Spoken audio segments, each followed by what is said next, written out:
Assalamualaikum warahmatullahi wabarakatuh. Perkenalkan, saya Dr. Yudi Sekaryadi STMT, Kepala Pusat Pengelolaan Pendapatan Wilayah Kabupaten Bandung Saturan Saekek, Bapenda Provinsi Jawa Barat. Dalam kesempatan ini saya menyampaikan mengenai perencanaan dan penganggaran. Yang pertama adalah berkaitan dengan perencanaan dan indikator kinerja. Sebagaimana maklumi bahwa dokumen tertinggi dalam pembangunan daerah adalah RPJPD atau Dokumen Rencana Pembangunan Jangka Panjang Daerah, di mana ini merupakan perencanaan selama 20 tahunan.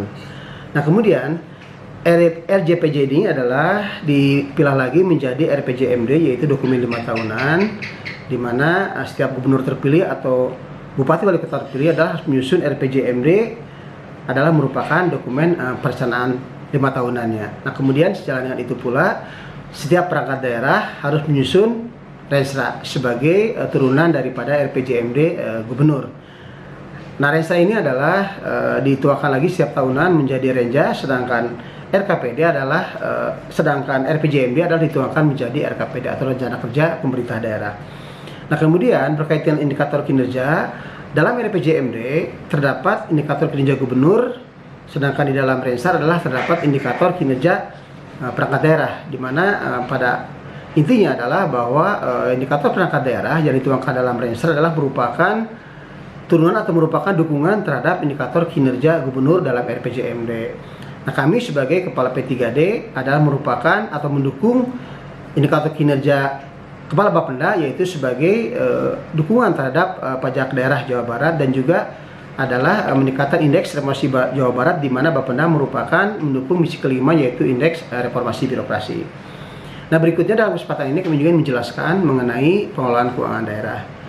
Pengelolaan keuangan daerah adalah tidak terlepas daripada dokumen perencanaan yang tadi kami sudah sampaikan, bahwa diawali dengan adanya RPJMD, yaitu dokumen perencanaan pembangunan 5 tahunan. Kemudian di perangkat daerah juga ada namanya Rensra, rencana strategis, itu juga sama adalah 5 tahunan.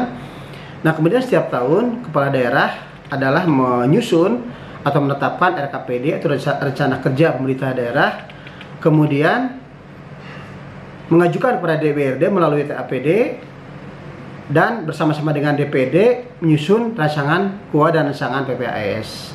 Kemudian rancangan KUA dan CPS ini setelah disepakati dengan DPRD, sebagai pedoman bagi perangkat daerah menyusun anggaran adalah mengeluarkan edaran gubernur mengenai pedoman RKA atau pedoman penyusunan RKA, rencana kegiatan anggaran. Nah, kemudian RAPBN ini adalah dievaluasi oleh Kemendagri, kemudian setelah keluar evaluasinya kemudian ada perbaikan rancangan APBD. Nah, kemudian setelah diperbaiki disahkan oleh DPRD menjadi APBD.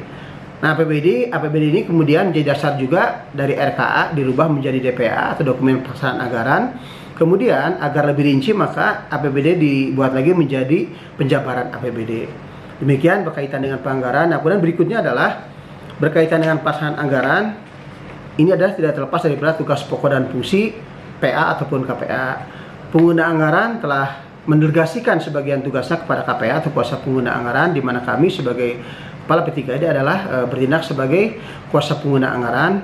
Nah, mengacu kepada Peraturan Presiden Nomor 12 Tahun 2021 tentang pengelolaan barang dan jasa, dan juga Permendagri Nomor 77 Tahun 2020 tentang pedoman teknis pengelolaan keuangan daerah, maka KPA adalah sebagai PPK atau pejabat pembuat komitmen.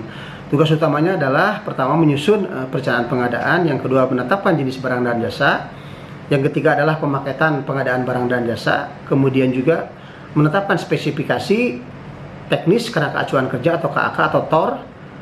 Berikutnya adalah menetapkan HPS untuk yang konstruksi atau yang beberapa kegiatan yang kontraktual, dan juga menetapkan rancangan kontrak, menetapkan besaran uang muka, dan juga mengendalikan kontrak. Yang paling penting juga tugas PPK adalah berkaitan dengan belanja DPA tersebut.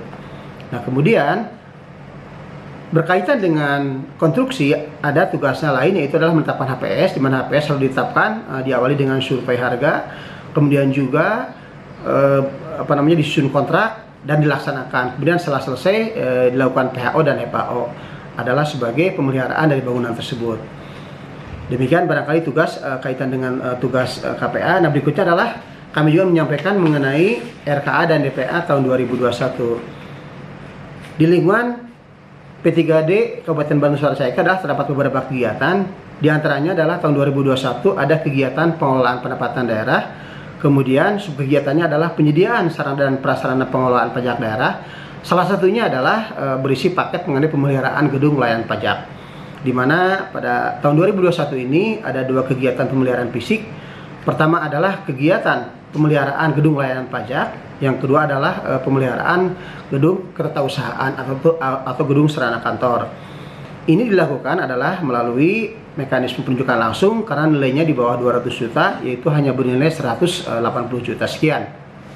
Nah, kemudian kami juga dalam menyusun DPA 2021 ini menyusun anggaran kas, di mana untuk kegiatan konstruksi ini adalah diplot untuk bulan April atau masih triwulan kedua, tapi masih di semester 1, sehingga kami diplot di 2 bulan. Pertama adalah di bulan April untuk uang muka, kemudian bulan Juni untuk pembayaran terakhir, sehingga alhamdulillah di semester pertama semuanya sudah terserap dan sesuai dengan perencanaan. Nah, sisa dananya adalah merupakan sisa anggaran atau sisa tender. Nah, kemudian yang terakhir adalah kami juga ingin menjelaskan, yaitu mengenai program kegiatan dan subkegiatan tahun 2022. Alhamdulillah kami sudah menyusun atau sudah mengusulkan program kegiatan dan subkegiatan dari lingkungan P3D Kabupaten Bandung Suara Saika tahun 2022, yaitu terdapat 2 program.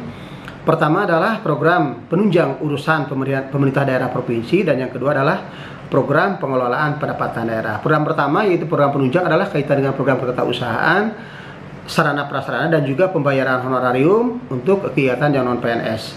Nah, sedangkan yang program pengelolaan pendapatan daerah adalah dukungan terhadap pelayanan pajak. Ini berisi baik pemeliharaan sarana prasarana gedung layanan pajak dan juga kegiatan untuk intensifikasi dan ekstensifikasi pajak daerah, baik berupa operasi gabungan dan juga merupakan sosialisasi kepada masyarakat di wilayah kami di Kabupaten Bandung 1. Nah, dari 2 program ini, untuk program yang pertama adalah terdiri dari 4 kegiatan, yaitu kegiatan administrasi umum perangkat daerah yang khusus mengenai pengadaan cetak, mamin, dan alat tulis. Yang kedua adalah pengadaan barang milik daerah, yaitu berupa pemeliharaan terhadap kendaraan dan sebagainya. Ketiga adalah penyediaan jasa penunjang urusan pemerintah daerah.